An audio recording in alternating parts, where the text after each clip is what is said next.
Pakistan Peoples party نہ صرف ایک عوامی جماعت ہے مگر ہم اس ملک کے پسماندہ طبقہ کا نمائندگی کرتا ہے. یہی وجہ ہے کہ جب ہم نے بے نظیر انکم سپورٹ پروگرام کو متعارف کروایا تو ہمیں اس ملک کے غریب ترین عورتوں کو مالی مدد پہنچانا تھا. اور آپ نے دیکھا کہ کس طریقے سے ہمارا وہ انیشیٹو نہ صرف پاکستان میں ایک ایسا مثال بن گیا ہے مگر دنیا بھر میں انٹرنیشنل انسٹیٹیوشنز بھی مانتے ہیں، باقی ممالک بھی مانتے ہیں کہ غربت کا مقابلہ کرنے کے لیے بے نظیر انکم سپورٹ پروگرام انٹرنیشنلی ایک گولڈ سٹینڈرڈ ہے. اور وہ آپ کا پاکستان پیپلز پارٹی کا بی بی کارڈ کو مختلف ممالک میں اب ان کو وہاں بھی اسی بنیاد پہ نظام شروع کر رہے ہیں. جیسے مصر میں انہوں نے شہید بی بی کارڈ کی کانسیپٹ کو انٹروڈیوس کروایا. بھارت کے حال ہی میں انتخابات ہوئے اور وہاں جو ان کے اپوزیشن جماعتیں تھے ان کے منشور میں آپ ہی کی بے نظیر انکم سپورٹ پروگرام کی طرح بھارت کے عورتوں کو مالی مدد پہنچانے کے منصوبہ موجود تھا. خیر وہ جماعت جیتا نہیں، لیکن آپ کا جو منصوبہ ہے، آپ کا جو منشور ہے وہ نہ صرف پاکستان کے عوام کو فائدہ پہنچا رہے ہیں مگر اب دنیا میں ایک مثال بن چکا ہے. اور ہم ہمیشہ نہ صرف انقلابی کام کرتے ہیں مگر غریبوں کے لیے یہ انقلابی کام کرتے ہیں. شروع ہم ہوئے تھے قائد عوام شہید ذوالفقار علی بھٹو کے زمانوں میں، جہاں ہم نے اس ملک کی غریب عوام کو حقوق دیے، آواز دیا، طاقت دیا. جہاں ہم نے اس ملک کے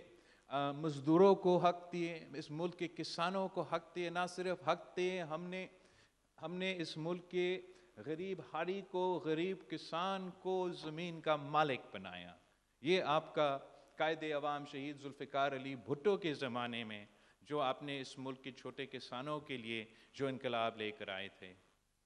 شہید محترمہ بے نظیر بھٹو کے وقت جب شہید بی بی وزیر اعظم ہوتی تھی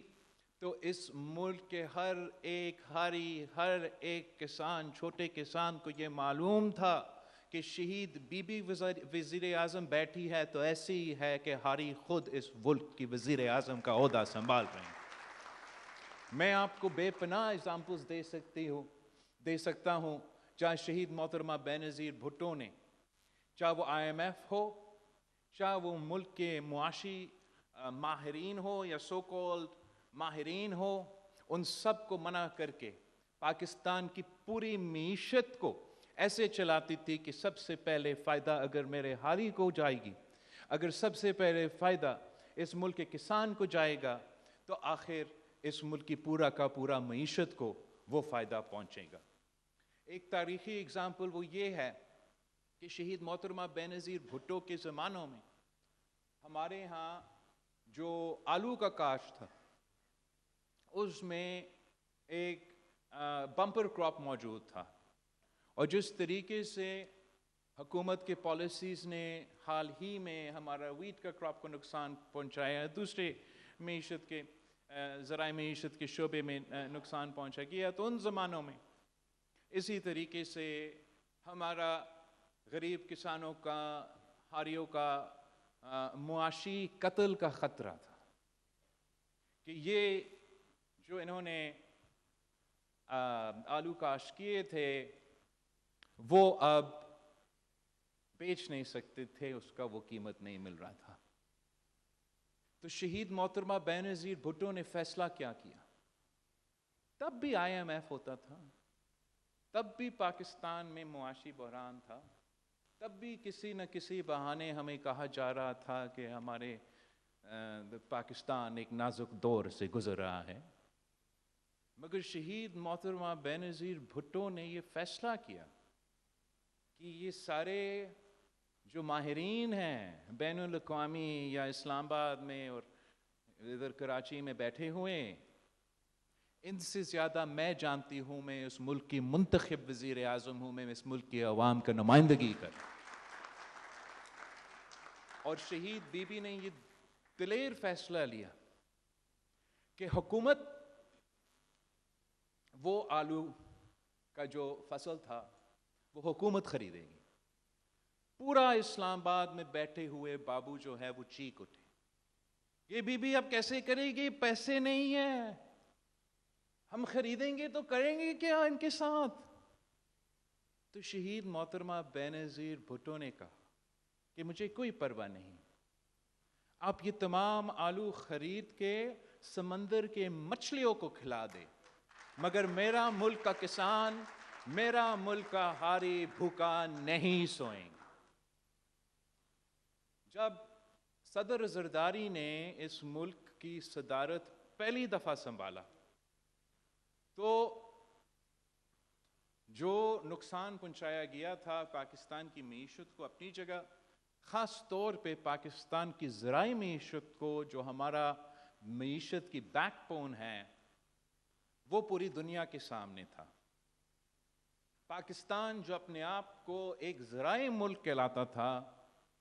صدر زرداری کا اس ملک کا صدر بننے سے پہلے گندم باہر سے منگواتا، چاول باہر سے منگواتے تھے، چینی باہر سے منگواتے تھے. آپ کا پاکستان کا عوام کا ٹیکس کا روپیہ کا پیسہ ڈالر میں کنورٹ کر کے باہر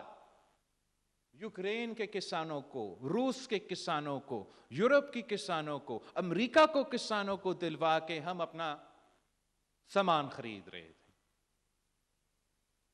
پاکستان کا کسان، پاکستان کا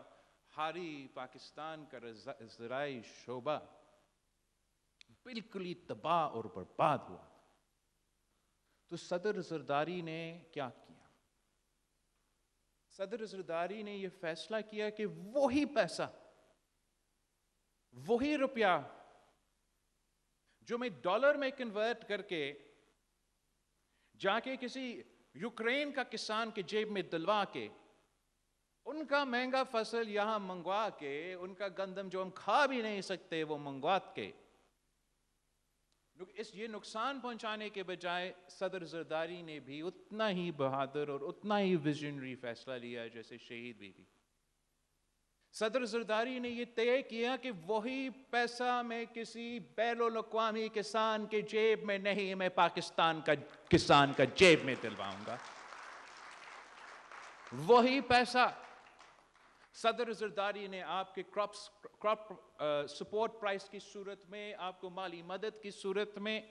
انہی شعبے میں استعمال کیے، اور 1 سال کی اندر ایک زرعی انقلاب شروع ہو گیا. وہی پاکستان جو باہر سے گندم منگواتا تھا، چینی منگواتا تھا، چاول منگواتا تھا، 1 سال کے اندر ہی اندر ہمارا ہاری، ہمارا کسان کی خون پسینے کی محنت کی وجہ سے تھوڑا سا اپنا ہی حکومت کی مدد کے بعد وہ نہ صرف پاکستان کا پورا ضروریات وہ مکمل کر رہے تھے، مگر وہ پاکستان کا چاول، پاکستان کا چینی، پاکستان کا گندم باہر بیچ رہے تھے، ایکسپورٹ کر رہے تھے، اور آپ کا پورا معیشت پیروں پہ کھڑا ہو گیا. آج جب ہم پاکستان کی معیشت کا جائزہ لیتے ہیں اور ہمیں نظر آ رہا ہے کہ ہر طبقے پریشان ہیں، ہر طبقے مشکلات